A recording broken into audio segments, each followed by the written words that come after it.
गाजियाबाद के मुरादनगर से एक पैतृक संपत्ति विवाद का मामला सामने आया है। रावली रोड स्थित करीब 166 गज जमीन को लेकर लंबे समय से परिवार के भीतर विवाद चल रहा था। पीड़ित शोएब का आरोप है कि इस जमीन में उनके पिता सलीम, चाचा हारून और चाचा चांद का हिस्सा है, लेकिन हिस्सा मांगने पर उनके साथ दबंगई की जा रही है। शोएब का कहना है कि हारून और उनके बेटों इमरान व फरमान से जबरन जमीन पर बनी दुकानों के ताले तोड़ने का प्रयास किया, जिसकी शिकायत पुलिस से की जा चुकी है। उनका यह भी आरोप है कि इसके बाद उन पर झूठा मारपीट का आरोप लगाकर पुलिस को गुमराह करने की कोशिश की गई। पीड़ित के अनुसार जिस समय और राजस्थान के उल्लेख में शिकायत किया गया है, उस समय में वहां मौजूद ही नहीं थे और इसके समर्थन में उनके पास सीसीटीवी फुटेज भी मौजूद है। वहीं शोएब का दावा है कि विवादित जमीन को लेकर हारून पहले भी प्रशासन की कार्रवाई और नोटिस का सामना कर चुके हैं। फिलहाल ये मामला दोनों पक्षों के आरोप प्रत्यारोप के बीच पुलिस के पास है। अब जांच के बाद स्पष्ट होगा कि वास्तविक तथ्य क्या है। देखना होगा कि पुलिस निष्पक्ष जांच कर मामले में क्या कार्रवाई करती है। पीड़ित पक्ष को कब तक न्याय मिल पाता है। ब्यूरो रिपोर्ट शहजाद इलाही की रिपोर्ट। आप बीते न्यूज चैनल में आपका स्वागत है। शोएब, एक बात बताइए, जो आपके चाचा ने आपका आरोप लगाए हैं वो क्या पूरा मामला है, जिसकी उन्होंने एक वीडियो भी बनवाई है? जी सर, मैं आपके चैनल के माध्यम से एक बात कहना चाहता हूँ। जो वीडियो चलती है वो सब बेबुनियाद है, मेरे पे आरोप लगाए जा रहे हैं। और ये किसने लगाए हैं आपका आरोप? ये हारून ने लगाए हैं जी। तो उसमें क्या सच्चाई है, ये बताइए। सच्चाई ये है जी, एक दादिलाई पट्टा है और कुछ सरकारी जमीन है, इसके पास एक नोटिस भी आया है। इनने खुद वीडियो में कबूल करवाया है। नहीं, जो आपकी दादालाई प्रॉपर्टी है वो कितनी है? वो 166 गज है लगभग कुछ। तो उसमें कुछ अलग से भी घेर रखी है इन्होंने? अलग से सरकारी जमीन घेर रखी है। LMC जमीन? LMC जमीन सर, ठीक है जी।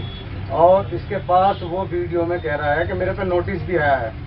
यानी कि वो खुद ही स्वीकार कर रहे हैं कि वो स्वीकार कर रहा है उन्होंने जमीन घेर रखी है, LMC जमीन। जी जी।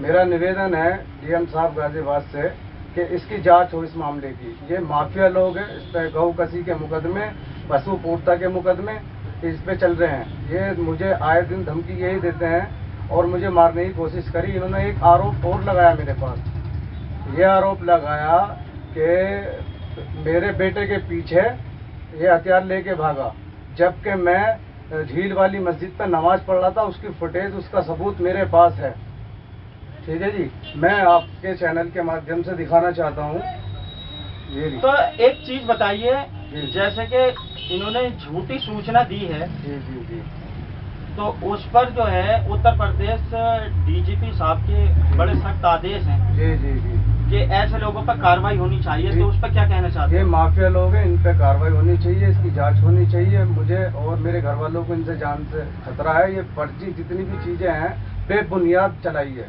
ये वीडियो।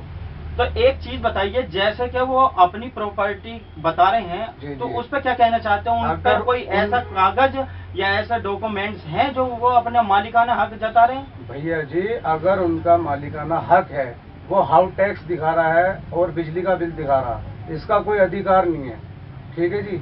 मेरे पास दादिलाई पट्टा है, ठीक है जी। वो दादिलाई पट्टा नहीं दिखा रहा, वो हाउस टैक्स और नोटिस दिखा रहा है और बिजली का बिल दिखा रहा है। यानी कि बिजली का बिल और हाउस टैक्स दिए तो मालिकाना हक होता नहीं है? मालिकाना हक नहीं और है। उन पर कोई बैनामा है उस प्रॉपर्टी का? कोई बैनामा नहीं है। अगर बैनामा है तो दिखाइए, मैं देने के लिए तैयार हूँ। तो अब आप पुलिस प्रशासन से क्या मांग करते हैं? मैं पुलिस प्रशासन से यही मांग करता हूँ कि इस मामले की जांच करें। ये माफिया लोग हैं, इनसे मुझे खतरा है, जान का भी माल का भी। और